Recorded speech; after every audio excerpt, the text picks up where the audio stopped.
Bonjour à toutes, bienvenue sur Radio M6. Donc je vais répondre avec ce tuto à la question qui m'est posée par Nicolas R. Et qui me demande qu'est-ce que c'est les arêtes marquées dures. Donc les arêtes marquées dures, faire une démonstration, c'est très simple.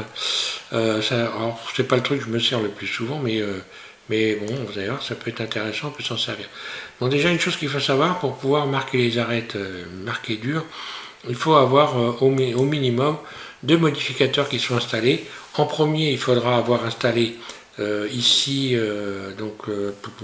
division d'arêtes, hein, voilà. Donc là, il est installé en tête ici, et ensuite, il faut faire une subdivision sur l'objet.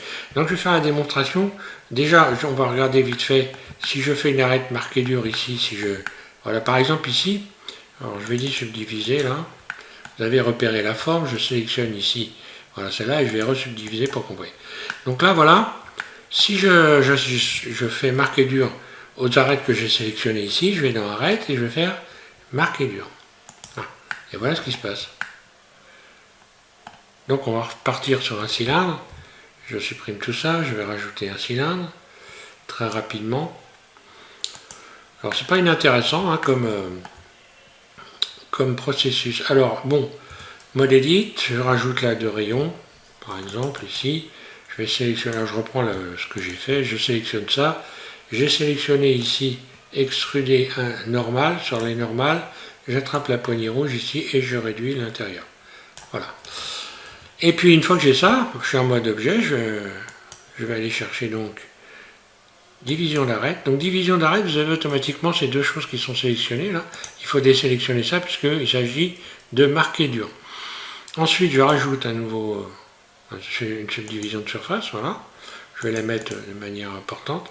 Et là, par exemple, ce qu'on voit, on voit que donc cette surface là qui n'est... Je fais Alt, je vais mettre en mode arête ici.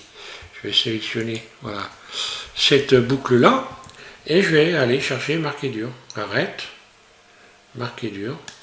Voilà ce qui se passe, tout simplement. Je vais adoucir le tout, évidemment. Donc le truc, voilà, on va faire un petit adoucissement, voilà. Ombrage lissé, objet ombrage lissé pour avoir ça. Après, je pourrais faire ça. Et puis pareil, marquer dur, arrête, marquer dur. Voilà. Voilà à quoi ça sert marquer dur. Surface, G, Z, et voilà, un tampon. Tiens, on va faire celle-là, on va voir ce que ça va donner. Hein. Alors évidemment, il faut sélectionner des boucles. Hein. Sinon, si je ne sélectionnais qu'une arête, ça ne changerait pas grand-chose. D'ailleurs, on va faire l'expérience. Imaginons que j'en sélectionne la moitié. D'ailleurs, là, un truc que j'ai encore jamais essayé. Il faut dire que c'est pas franchement l'outil Blender que j'utilise le plus. Mais allez, on va faire une expérience, voir si ça marche. Et si je fais arrête marquer dur là, qu'est-ce que ça va donner Oui, ça marche. Voilà. Bon, moi j'avais jamais essayé. Comme ça on est fixé. Bon, en termes de maillage, c'est pas le top. Hein. Voilà.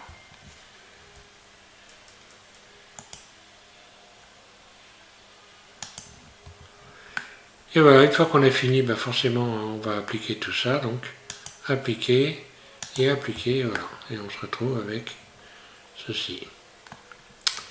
Voilà Nicolas pour les explications. Alors je ne vais pas le mettre en tuto question-réponse, je vais le mettre en tuto normal, hein, parce qu'après tout ça peut intéresser tout le monde de savoir à quoi ça sert de marquer dur les arêtes. Voilà, merci à tous de suivre SVM6.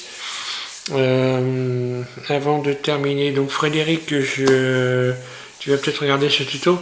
Je suis toujours en train de réduire ton modèle, hein, donc bon, j'ai réussi péniblement à atteindre les 472. Je continue à travailler dessus, hein, voilà. Allez, merci à tous et puis bon courage.